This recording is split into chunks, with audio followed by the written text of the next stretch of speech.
The Star Wars galaxy is a massive place with billions of habitable planets, but did you know it was broken up into several regions?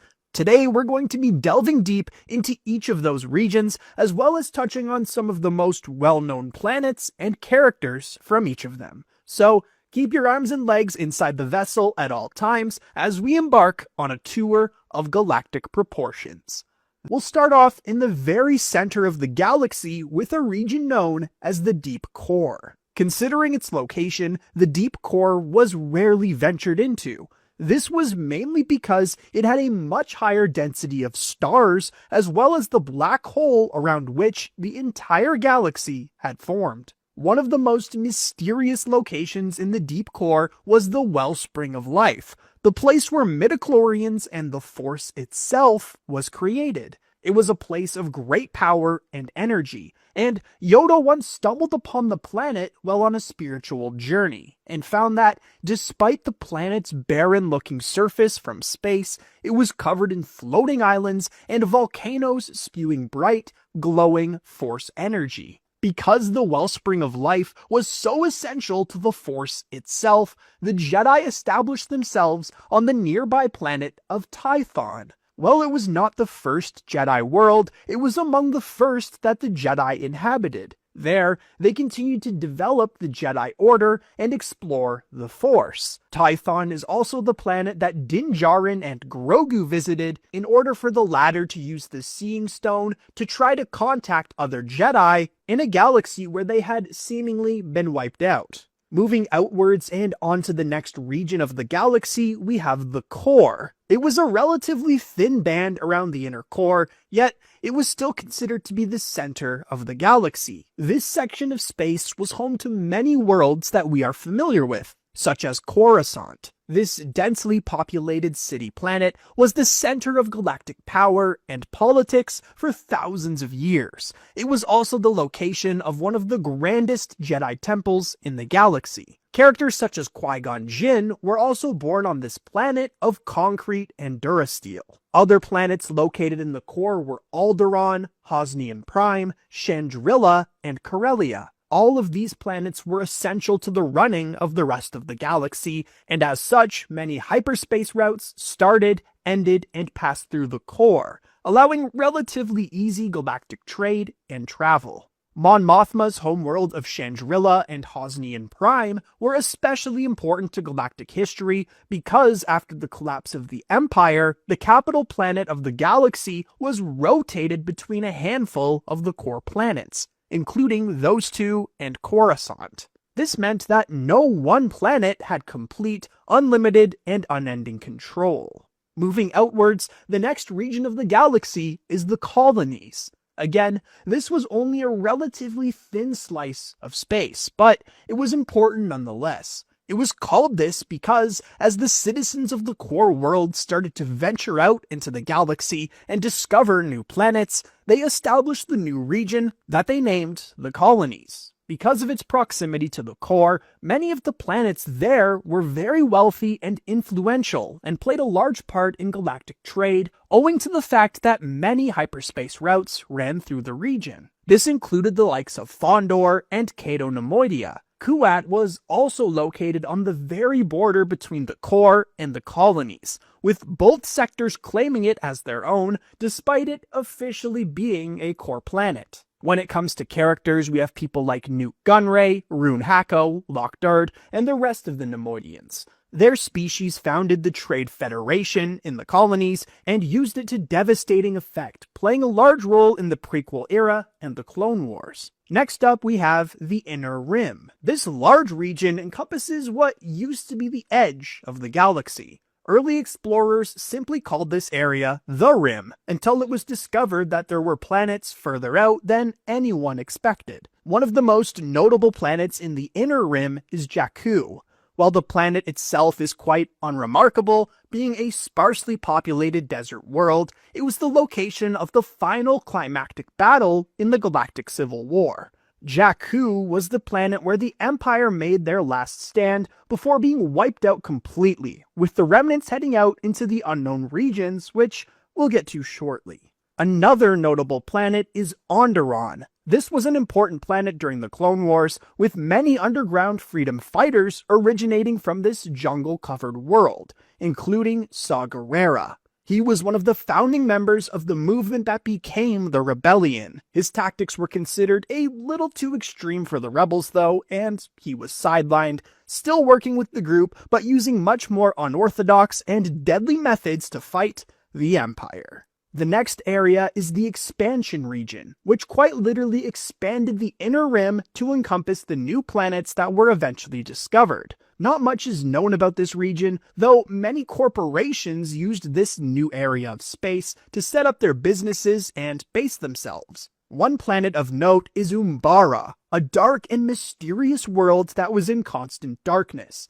It was a planet that saw heavy fighting during the Clone Wars, with the Umbarans using unusual technology the clones had never encountered before. The dusty desert world of Pasaana was another world worth mentioning, as it became a key stepping stone in Rey and the Resistance's search for a Sith Wayfinder. The next region out is the Mid-Rim. This was a large section of space, well, quite far out from the core, was still considered to be part of the inner region of planets. It contained worlds such as the Wookiee home planet of Kashyyyk, Takodana, and Naboo, the latter of which being the home of Sheev Palpatine, the man who went on to become a Sith Lord and the Emperor of the galaxy. Another essential character that was born on Naboo is of course Padme Amidala.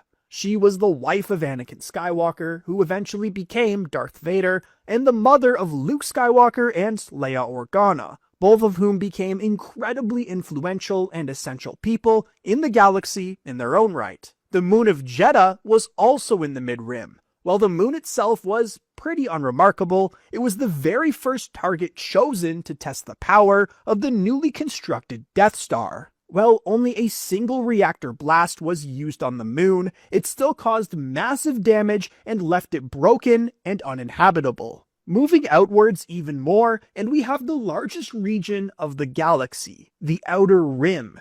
This region is home to many of the planets and characters that we love in the Star Wars galaxy. It was considered to be the bleeding edge frontier of the galaxy, with many strange, weird, and wonderful worlds out there. Because it was so far from the core and its rules, laws, and regulations, the Outer Rim was rife with crime and other nefarious activities. Outer Rim worlds were often overlooked by the core worlds and left to fend for themselves, hence why many flocked to the Confederacy of Independent Systems during the Clone Wars. With that being said, there were also many good people and worlds out there too. Mandalore is one of the most well-known Outer Rim planets, the home to the Mandalorians.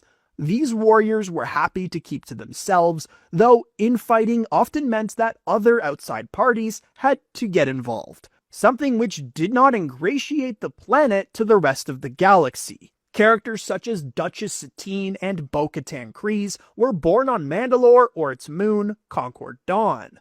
The baking world of Tatooine was not only a hotspot of crime in the region, but also the place where a young Anakin Skywalker was discovered. Ironically, it was later the planet on which Luke Skywalker was hidden away, hoping that Darth Vader would never discover him. There were also countless other planets in the Outer Rim that played important roles in galactic history. Geonosis was the site of the first battle of the Clone Wars. Kamino was the watery home of the cloners and their troopers. Dagobah was a swampy nexus in the Force. Mustafar became the home of Darth Vader, and Kessel was a resource-rich planet that was mined through slave labor. Another mysterious and dark planet was Moraband. It was home to the Sith Order and the antithesis of the wellspring of life in the deep core. While it wasn't the home world of the Sith, it was here where many of these dark warriors were born, raised, trained, and died. Similarly, Malachor was an equally dark world that housed a dangerous Sith temple, which became the site of a great battle. So, we've reached the edge of the Star Wars galaxy, but we're not done there. You see, within those 7 regions that we've been through, there were also other sectors that are worth mentioning. First up, we have Hutt Space, which stretches across a portion of both the Outer and Mid-Rim. It was controlled by the Hutt cartel and contained many of their key planets, including Tatooine, Nar Shaddaa, and Nal Hutta. The Republic never dared take on the Hutts in order to regain some order, so they just left them to it for thousands of years. Even the Empire remained unbothered by Hutt space as long as the Hutts didn't get in their way. Both the Republic and Empire would often make deals with the Hutts to use their space and hyperspace lanes. Next up is a tiny area of space known as the corporate sector. There, corporations and companies could do whatever they wanted without fear of government oversight. It was a place where deals were made and business was done, though when push came to shove, this sector sided with the First Order during their rise to power.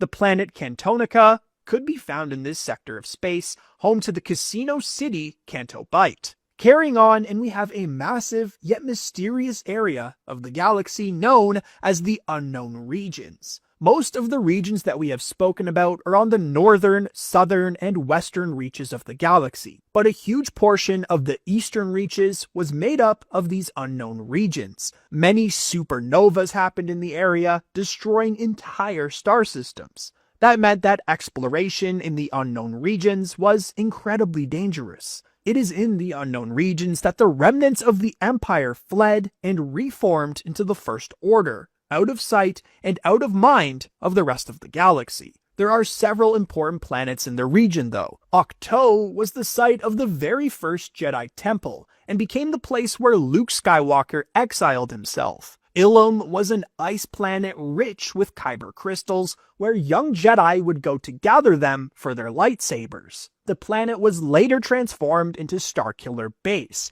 a planet-sized superweapon. And finally, Exegol was the horrifying and dark homeworld of the Sith Order, and the place where Palpatine cast his spirit upon his first death. It was so mysterious that it could only be found via the use of Sith Wayfinders. Within the unknown regions was another small sector known as the Chiss Ascendancy.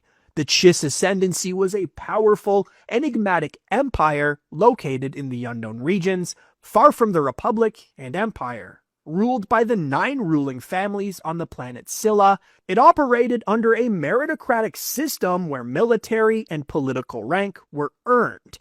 The Chiss, a blue-skinned humanoid species, valued strategy, order, and diplomacy, but would strike preemptively if threatened. Their entire military, the Chiss Expansionary Defense Fleet, relied on Force-sensitive navigators called Skywalkers to navigate unstable hyperspace routes. Grand Admiral Thrawn was their most famous figure, known for his tactical genius. The Ascendancy remained independent, avoiding galactic conflicts unless absolutely necessary. And finally, we have Wild Space. This is what lies beyond the galaxy. The boundaries of all the regions we've talked about are known and defined, and even the unknown regions were understood to be located in a certain area of space. The galaxy knew what it didn't know, but beyond that was quite literally wild space. What was out there was unknown, and no one had explored it or pushed into this region. There is only one thing in wild space that we know about, and that is Mortis. What Mortis is, what it does, and how it works, and even exactly where in wild space it actually is, all have massive question marks over them. But it's the one and only location known in this undefined region of the galaxy. There's definitely more out there to explore, even other galaxies as we learned in Ahsoka, such as the one home to the planet Peridia.